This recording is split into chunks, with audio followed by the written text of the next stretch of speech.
nitwa Bonaventure Bangurambona ahandi umwigisha muri kaminuza y'u Burundi kuva muri 1981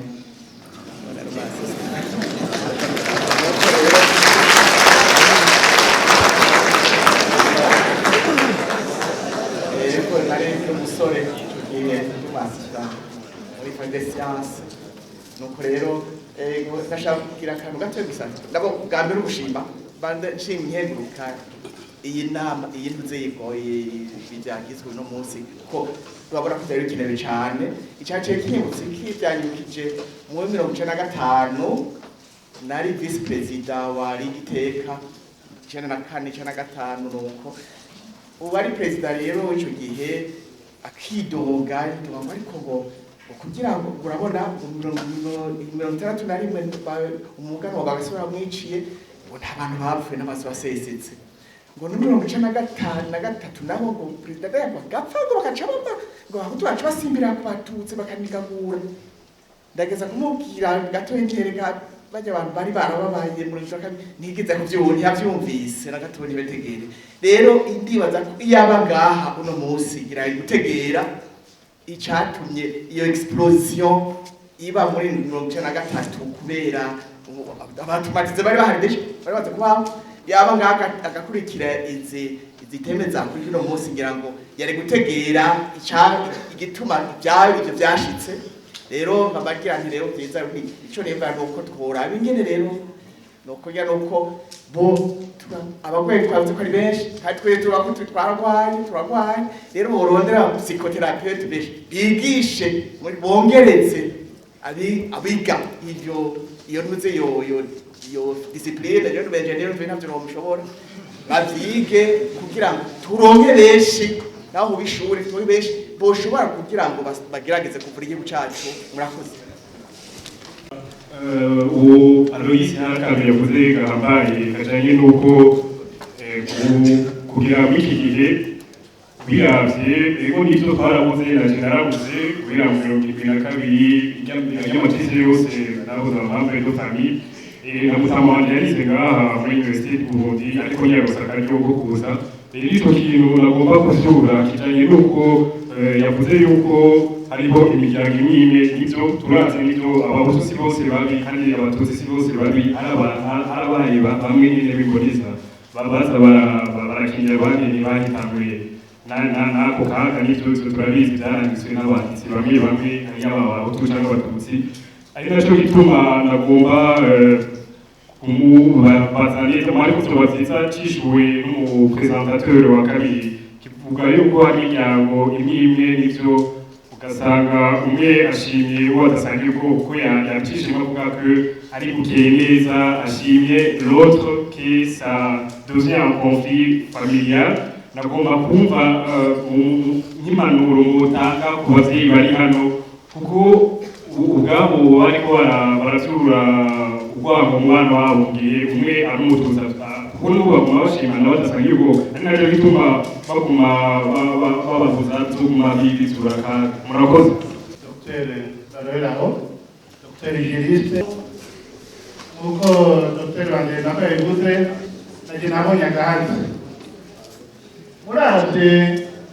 benshi bari kanyuma zanje murazi neza iyo ari generation 1995 ivyo tuvuga rero ntabyo babonye hari hakwiye rero mwaya bagipoze cyo gibaza sur proposition la prochaine occasion mushireho quelques leçons d'histoire egana exposer cette histoire ukuntu ubutegetsi bwagiye urakurikirana tugende barakuranamo gushika aho dushika kw'ivyo abahutu n'abatutsi aho twirubana tukagirana ikindi nacyo mwose ko turwaye twese kusaba mu marezo tuvuga gusaba ngaha habe un centre d'accompagnement psychologique yitwa Nizigimana Sandrine umukinnyi kandi ndandika amareresi hanyuma icyambere nashaka kuvuga d'abord ndashimiye abantu zirikana yube 95 borganije iki kintu iyi conference teba hari abantu isaha y'uburundi umenga hari ibintu tutazi, hari ibintu biri komplike n'ibindi batunyegeza, ariko ndibaza biriko biraza tuzobimenya buke buke. Kuri ico jewe nashaka kuvuga, benshi bakivuze ko abantu bakoze ibi bintu ni bande, bari hehe, bafashwe gute uno munsi, batubwire umuntu mwafunzwe bakuye hanze, eske bya bijumafu bavuga niwe yabikoze byose, bijya byose yari umuntu umwe wenyine, ko batubwire umuntu mwafunzwe. Nibaza murungamwe ko bomenya abantu bakoze ibibi n'ikibi bakoze, impembo baronse. Iyi Universite y'Uburundi kubera ko nanjye nayiseho nahuze mu 2022 yiga muri ekonoma moyenne pédagogique Musenyi muri Kacyiru Model, ndagenda ku myaka 40 ndagaruka muri iyo myaka 40 maze 30 nahuye na Buzenza Sani ari Universite Catholique de Louvain, nk'uko Onesphore yabivuze nanjye cyangwa Universite yakoze kwiga muri Universite Catholique de Louvain. Imana yimpaye kuko nakuye mu Rwanda yiga Université Nationale du Rwanda, hanyuma nkabona bourse de l'UCL nkagera l'UCL je kwase Buzenza Sani. Buzenza Sani rero ngenda mwibuka nuko shiri twahuye n'umwe bashobora kugera n'abagize mu Rwanda we yaratinyutse nza guhurira shiri n'uwitwa Canisius, il faisait son doctorat en mathématiques. Uburezi bw'abakugaragara kuko niwe yabikaraguze abenshi muri 92 igihe bariho bakora kampanye avuga ati hako urundi butegeko n'umuntu tuzobutira gushika umuyoga dutaragere bashanye n'abasomani namwe twahuye Buzenza. Hanyuma uwo murugu rimwe abategetsi b'abarundi baje mu Burundi ndabimwagiriza kuko yakunda ahantu kugaragara bari kugaragara yoga place des zones d'intérêt n'ahandi. Buzenza we niwe yavuze ati Eliya murango bakivuze kwitezana kuko bavuze mu noro tuze gusa ni ati Eliya wowe ukize kugira tuze akanizi byose biruhira ati nitugire ubera n'ubera kwikaziya yabyeze bo iyo kazi yaje imwangiye hari izindi mpamvu. Ariko ikindi cyatumye mbara Buzenza nuko akora doctorat nanjye baje gutangira je venais de passer l'épreuve d'admission au doctorat, twahuye nanjye kuba mwarimu wiwe aho yari afite ibiro nanjye iby'iwanjye byari hafi on était dans les couloirs ensemble. Hanyuma araza rero baramwisha. J'étais à cette époque-là le président de l'association des boursiers de l'UCL, pour interlocutrice de la Commission pour la coopération internationale. Baramwishe wowe icyo gihe twari dufite inama yo kwiga amadosiye y'abakozi twaka baramubaza bati Eliya kikofu Buzenza urenurukirwe n'ibindi bintu bibiri fungisha safari hanyuma abakozi bose bamuze ngo bashakira abakozi. C'est une longue histoire, izo bourse kuko zaraguye mu 2033 ariko icyo cyasigaye mu mutwe Université fantôme ngeze naho yitwa navuga hari ahantu ushobora kugira gukoma jewe ndashobora abafite mwebwe ushobora kutuzanya ikiganiro by'ibi aho ndabishiye ku masomo kuri abamuroza urabona abo wahirishe w'igihugu rero ntugari jofesite kubona mushobora gutuma abantu bahura bakavuga ibyabaye bakabigira sur les lieux kugira ngo dans une logique thérapeutique si vous voulez, je suis psychopédagogue et orthopédagogue. Je vais dire que si vous regardez les détails de gauche à vous il y a des il faut il y a des demandes pour la cause. Akabatse mfise ndakunda kubona mu kibano abahungu b'abahutu bagomwa cyane abatutsikazi, ariko abahungu b'abatutsi bagomwe abahutukazi.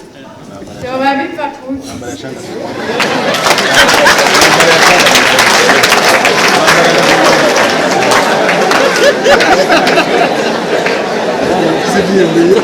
Hatavugazi rero guca kabiri abakobwa b'abatutsikazi bakabura isoko kuko nabo batoye ntibabagomwa. Haca nibaza ati mbega abo bavyeyi b'abahutu boba aribo bahimiriza cane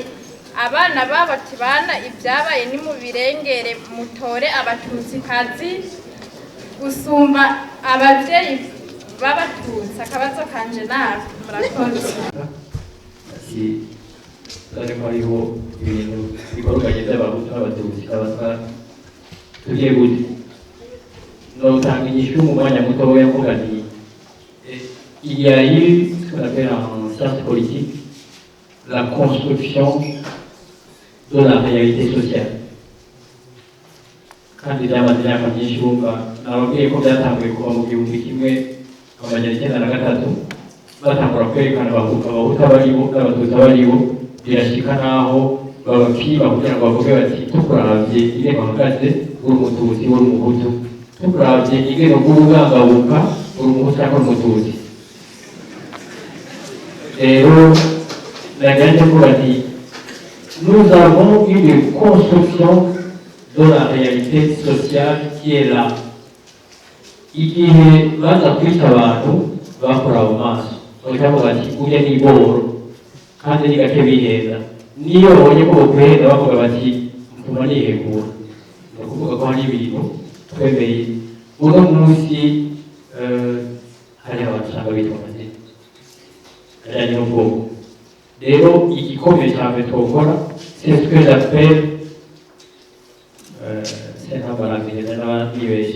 ce que je pourrais appeler la déconstruction sociale de la réalité ethnique qu'il y a au Burundi. Tukerekana ko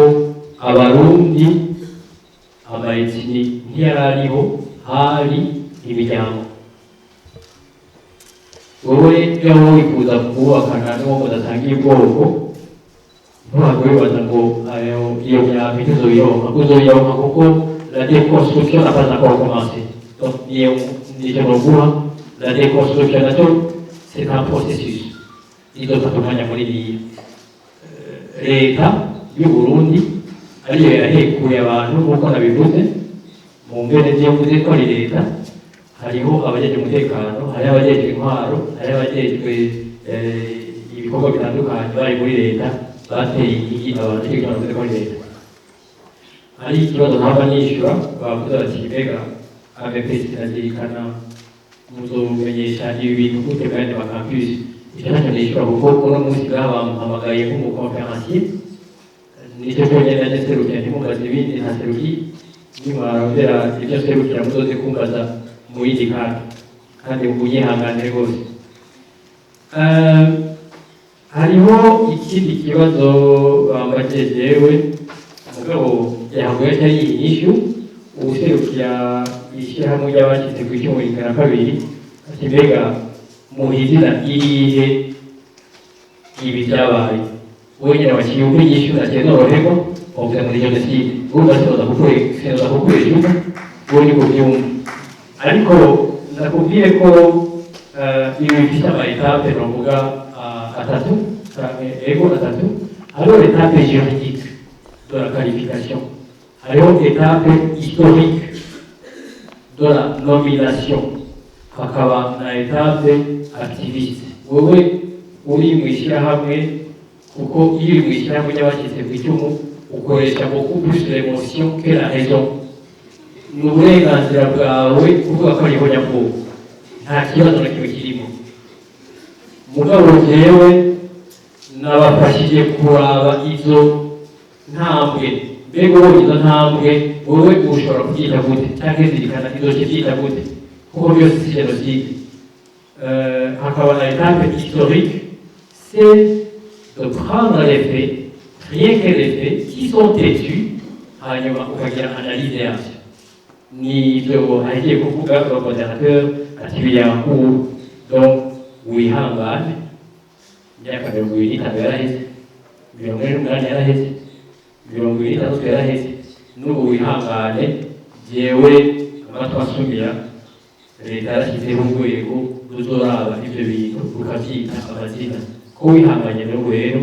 wihangane rwose kandi ufite icyizere naho babwiza kuri iyo nyishyu. Wakivuga uti gutanga umuti mwiza kuri yo ndwara niwe atabyishyura kuko abarundi bagendana akabonge guhamuka cyarabyumvise vuba nakuze kubavuga akabonge n'intuntu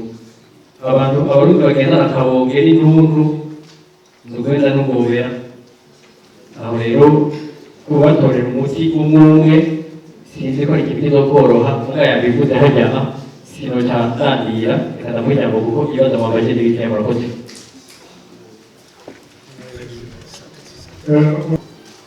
ujya mwigisha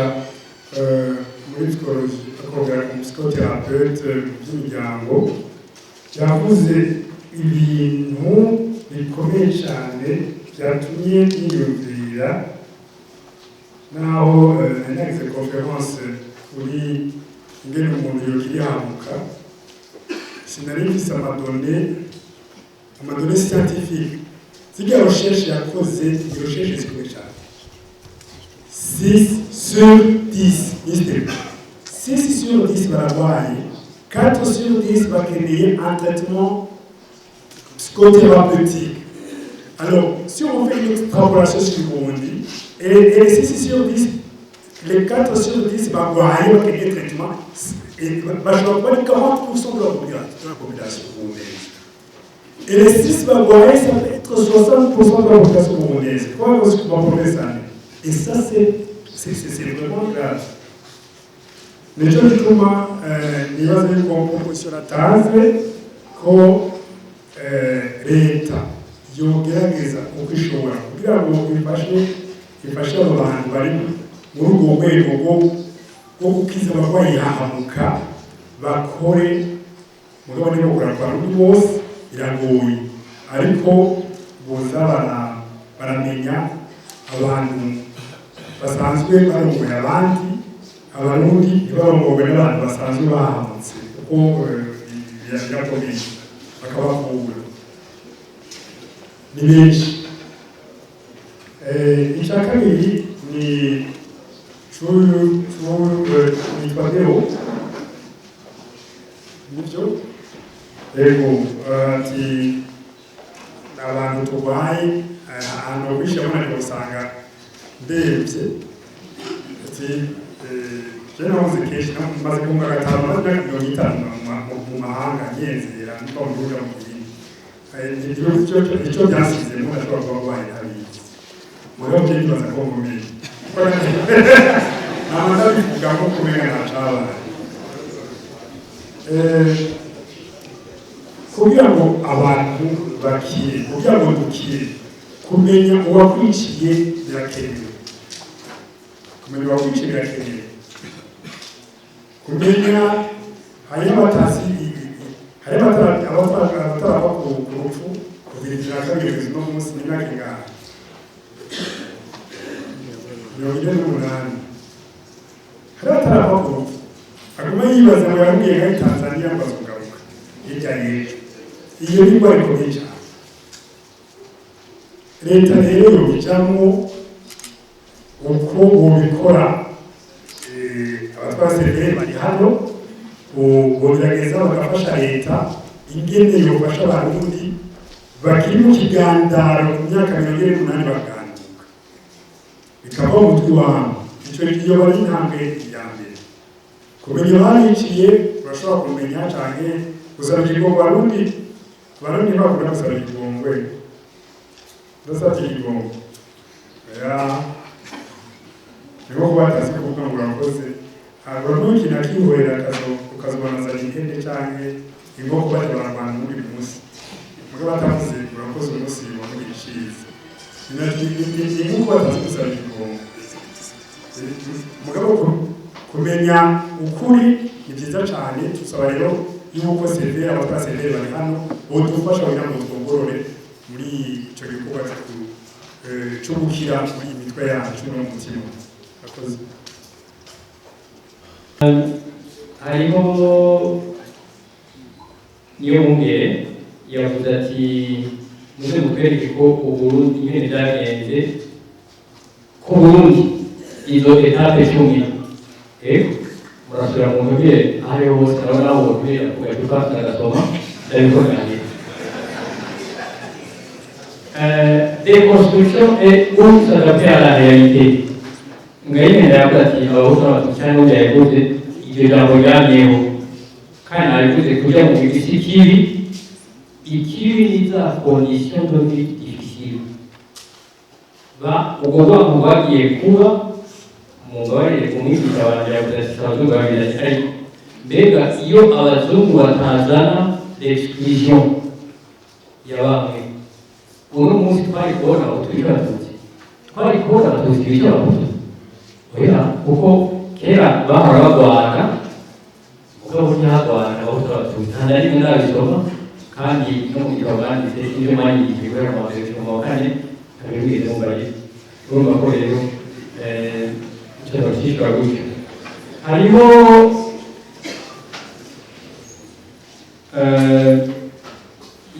yavugaga nyine ati le déni c'est une conséquence de la justice iyo ni intererano ntacyo nohindura ariko rero hariho ati mbega deni mu Burundi irahanwa nohava nishura nti yego canke oya kuko nta manza mu Burundi ziracibwa amakonaissance z'abantu bagize jenoside ukuye mu mwaka w'igihumbi kimwe magana cyenda mirongo irindwi na kabiri abo bise abamenja bahanywe baciriwe urubanza na senta ya gisirikare bitwa abajenosideri rero ntabyo ndabona ko hano mugabo au niveau international le droit pénal international irahana le déni tout comme le révisionnisme mu Rwanda babyita ngo ni ingengabitekerezo ya jenoside ibyo rero bihana nko mu Rwanda bihanyije imyaka 20. Sirebe ati kubera iki abakuze batigisha neza ibyabaye abarundi batashye ubwoba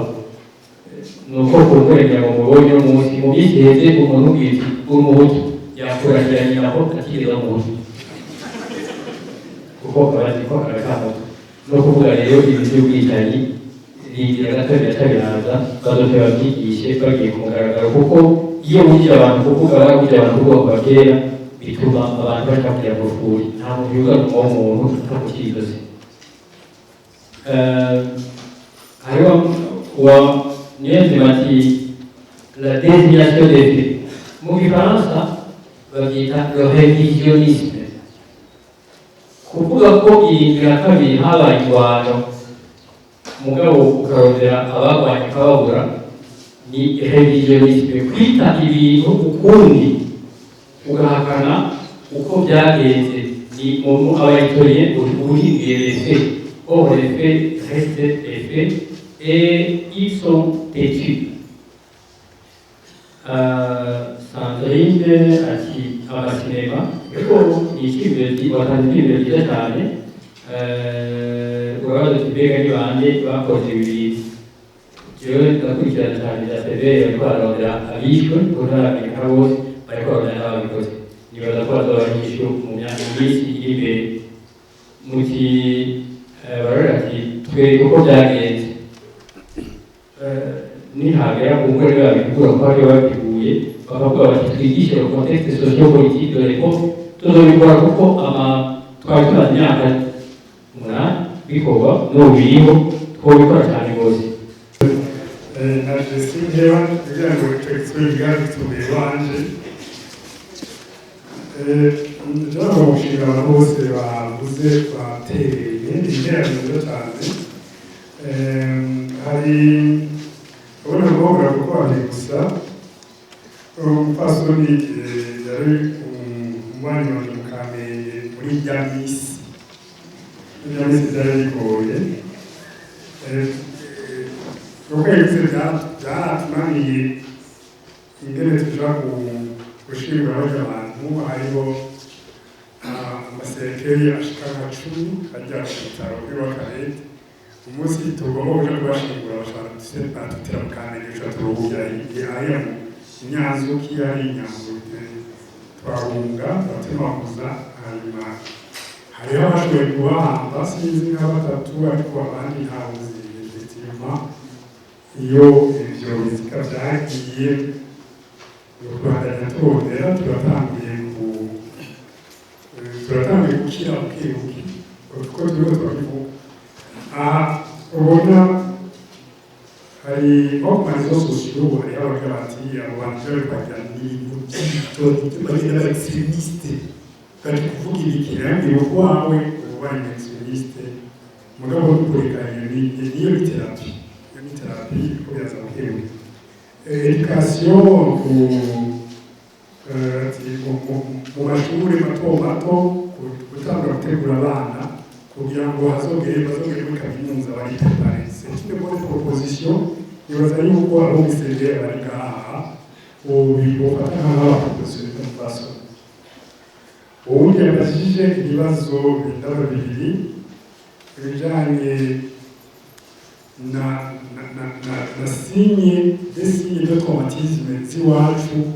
ko hariya kuri moni handitse massacre des étudiants de l'université du Burundi ako kantu buto kaba kavuyemo ati iyo ni signe ya traumatisme effectivement iracahari irahari c'est intitulé c'est bon nyuma yaje 25 ans de mémoire traumatique non réparée. Non, aho mvuga abo twari kuri kaminuza icyo gihe igihe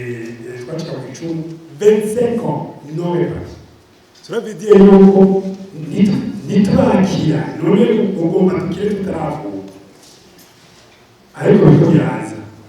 umuntu bazokongera ko biko biraza